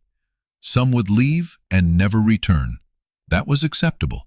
Thomas had never wanted money that demanded the mission kneel. But others stayed. A woman from Table 9 stood and admitted with visible discomfort that her family foundation had funded the new Vision Fund without asking what had happened to the original scholarships. She said her gift would be restricted back to the Worker Family Program, and her legal team would cooperate with the audit. A man from Table 5 followed, then another donor, then the Hospital Association representative, each speaking less beautifully than Celeste had, but more truthfully. The room was learning how to sound different. Near the back, Mateo quietly straightened his bow tie. Mira noticed, and for the first time that night, she almost smiled. After the speeches ended, the ballroom did not return to normal. It could not. The music remained off. Dessert sat untouched on many plates. People gathered in uneasy clusters, some whispering, some apologizing, some leaving quickly through side doors. Because accountability has a way of making prior engagements appear. Mira stepped down from the stage and went first to Table 12. Ana Morales stood before Mira, reached her. For a second, neither woman spoke. Then Ana took Mira's hands with the kind of gratitude that carries exhaustion inside it. She did not praise the speech. She did not call Mira brave. She simply said that Caleb had been ready to defer college because the final scholarship payment never came. Mira closed her eyes. That was the real measure of Celeste's theft. Not numbers in an audit, not headlines. A 17-year-old quietly lowering his dream so adults could decorate a ballroom. Mira told Anna that the payment would be restored by the end of the week and that Caleb would receive the emergency grant her father designed for exactly this kind of gap. Caleb tried to thank her, but his voice broke. Mira spared him the burden of performing gratitude. She told him his name had been in the foundation's first priority file because he had earned his place before anyone in that room learned how to pronounce it. She said he owed the foundation nothing except the promise to become the kind of person who did not pull the ladder up behind him. He nodded. That was enough. Then Dr. Ruth Bell came over. Ruth was in her 70s, with silver hair and eyes that missed very little. She had known Thomas when the foundation was a bank account with too many hopes attached to it. She had also, Mira knew, failed him for a time. Not out of greed, out of fatigue, out of politeness, out of the old mistake decent people make when they think discomfort is a reason to wait. Ruth did not excuse herself. She told Mira she should have fought harder years ago. She should have questioned the documents. She should have called when Mira stopped attending meetings. She should have understood that silence from a grieving daughter was not the same as absence. Mira listened. Forgiveness did not come rushing in like music. It rarely does when harm has history. But Ruth's apology had something many apologies lack. It did not ask to be comforted. It did not place its weight on the person harmed. It simply stood there, responsible. Mira said they had work to do. Ruth nodded. That was enough for now. Across the ballroom, near the exit, Celeste stood with her coat over one arm. Without the podium, without the lights, without the room arranged around her, she looked smaller. Not weak. Celeste would never be weak in the way she had accused others of being, but smaller, because the story she wore had been removed. She looked at Mira from across the room. There was anger in her face. Fear, too, but beneath both, something else flickered. Not remorse, not yet. Maybe the first recognition that she had mistaken possession for belonging. Mira did not walk over. There was nothing left to win in a private exchange. The documents would proceed. The board would act. The investigators would follow the money. Celeste would have lawyers, statements, explanations, perhaps even supporters who preferred her version because it made fewer demands on them. But she no longer had Thomas's name uncontested. That mattered. Julian left separately after signing receipt of the legal notice with a hand that shook hard enough for people nearby to see. He did not look at Mira. Men like Julian often mistake eye contact for equality, and equality was not a language he wanted to learn under fluorescent exit lights. His consequences would take time. Contracts would unwind. Donors would ask for records. The consulting firm would lose clients who suddenly remembered their ethics policies. There would be articles, hearings, settlements, perhaps charges depending on what investigators proved. Mira did not need to imagine every detail. Poetic justice had already begun, not as revenge, but as exposure. Julian had built his power on being the person who knew how to turn compassion into access. Now, every door he entered would ask what he had done with the access he already had. That question would follow him longer than any insult Myra could invent. When the ballroom finally began to empty, Mira returned to the silent auction case. Thomas's medical bag was still under glass. The bid sheet beside it had several names, all written in confident ink by people who believed memory could be purchased if the price was high enough. Mira asked the hotel manager for the case to be opened. He hesitated, then did it himself. She lifted the bag carefully. The leather was cracked near the handle. One brass clasp stuck before giving way. Inside, where no one had thought to look, was an old folded index card. Mira recognized her father's handwriting immediately. It was a supply list. Bandages, glucose tablets, bus tokens, stickers for children, instant coffee for night staff, peppermints for Mrs. Alvarez. Mira laughed, then softly, with tears coming faster than she expected. Not because the card was important in any legal sense. It proved nothing. It changed nothing. But it returned her father to her in the way grief sometimes does, through some ordinary surviving thing that smells faintly of the life before loss. The great symbol of visionary leadership displayed under glass for rich people to bid on still held a grocery list for taking care of tired people. That was Thomas. Not the portrait, not the banner, not the gala language. Bandages, bus tokens, coffee, peppermints. Mira slipped the card into the bag and closed it. She decided the medical bag would go back to the clinic, not as an auction item, but in a small display near the waiting room, low enough for children to see. Beside it, there would be no grand plaque. Just a note explaining that Thomas Vance believed help should arrive close enough to touch. Weeks passed before the city understood the full story. At first, the headlines focused on scandal. They always do. Foundation chair removed during gala. Clinic sale halted. Audit questions contracts. Widow disputes daughter's authority. The public loves a fall more easily than a repair, because falling is simple to describe. Repair took longer. Mira spent the next months in conference rooms, clinic basements, legal offices, and community meetings that did not photograph well. She reviewed budgets line by line. She met with scholarship recipients whose funding had been paused. She listened to staff who had learned not to expect promises to survive past announcements. She discovered more damage than the audit summary had captured. Not always criminal, but careless in ways that had consequences. A delayed grant meant a mother dropping a class. A missing stipend meant a student taking night shifts until grades slipped. A closed clinic program meant an elderly man skipping appointments because transportation became too complicated. These were not dramatic losses to the people who created them. They did not appear in gala speeches, but they appeared in lives. Mira made the foundation slower for a while. That irritated people. Slow meant board packets were read before votes. Slow meant recipients were consulted before programs were renamed. Slow meant event budgets were compared to emergency aid requests. Slow meant no donor could restrict a gift in a way that made workers into props.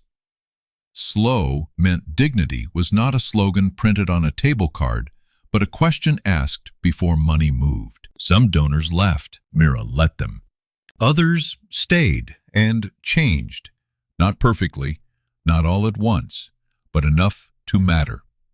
A family that had once paid for gala centerpieces funded transportation vouchers.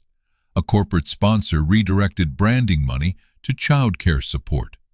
The Hospital Association created paid internships for scholarship students instead of unpaid leadership panels.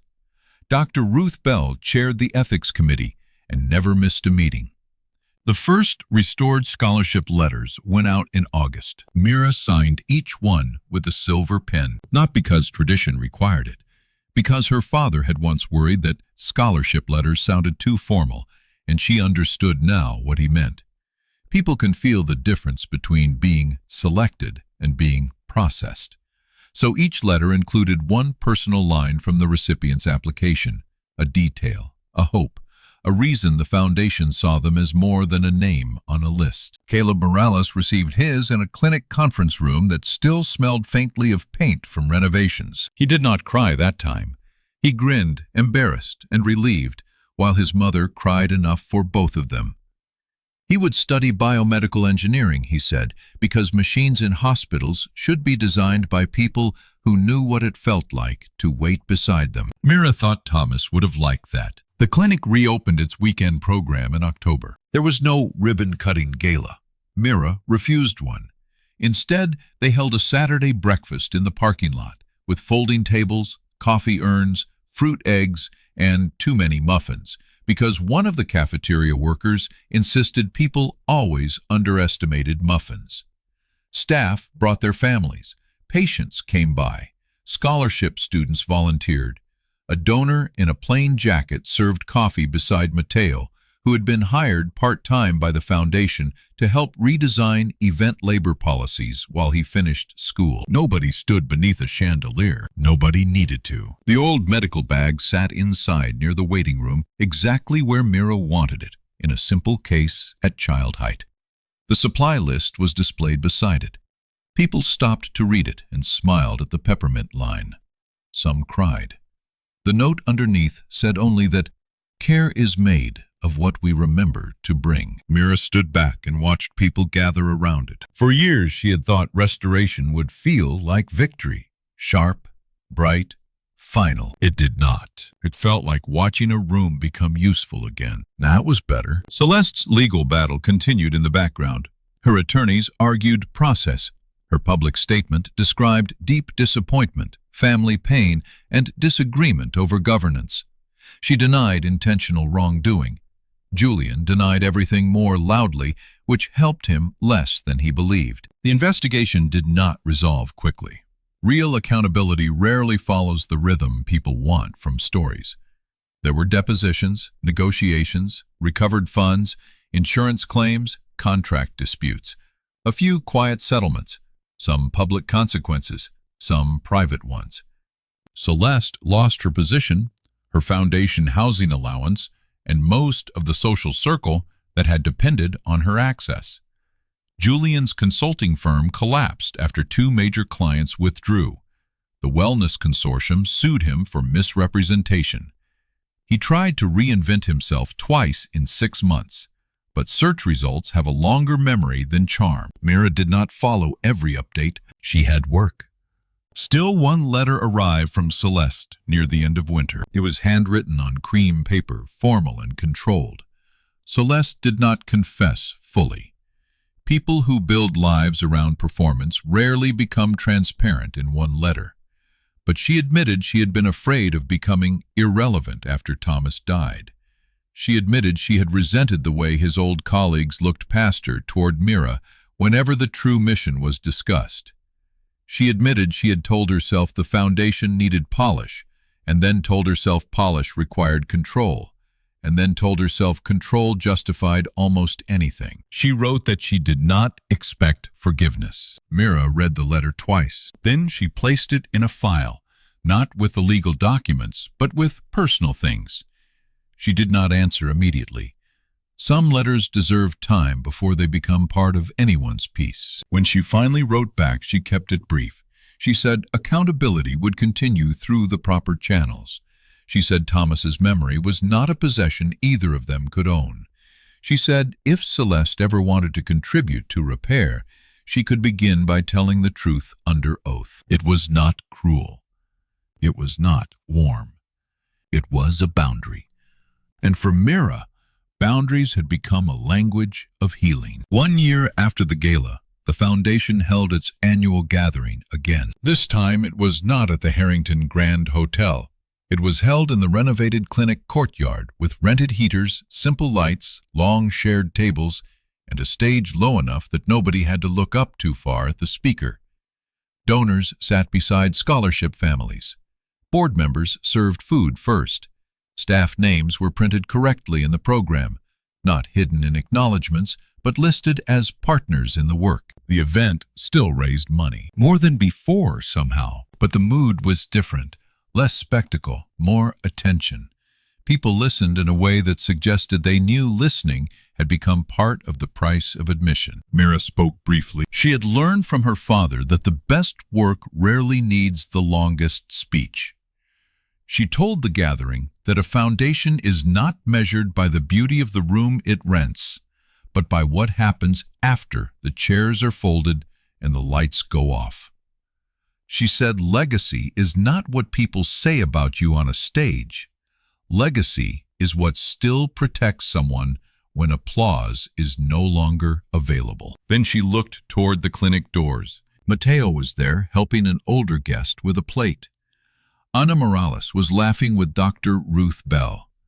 Caleb was explaining something animatedly to 2 younger scholarship students, already becoming the kind of person who left the ladder down. Dr. Ortiz sat near the front in a thick scarf, the silver pen tucked in his jacket pocket for the evening, because Mira had asked him to sign the first award certificate. For a moment, the whole year seemed to gather itself in the courtyard. The humiliation at the service entrance, the tray in her hands, Celeste under the chandelier, Julian beside the auction case, the wrong place card, the old letter, the charter on the screen, the silence after truth entered the room. Mira could still feel the pain of it, but pain had changed shape. It no longer pointed backward only. It pointed toward responsibility. That, she thought, was the part nobody tells you about being vindicated. The truth may clear your name, but it also asks what you will build when the clearing is done. You can spend the rest of your life standing in the moment people finally saw you, or you can turn the light outward and make sure fewer people are forced to disappear. Mira chose the second. At the end of the gathering, when most people had gone and volunteers were stacking chairs, a little girl wandered over to the display case with Thomas's medical bag. She read the supply list slowly, sounding out the longer words. Then she asked her mother why a doctor would carry peppermint. Her mother smiled and said, "Some people remember small things." Mira heard it from a few steps away, and that was when she finally understood the inheritance her father had left her. It was not the trust, not the trustee clause, not even the foundation.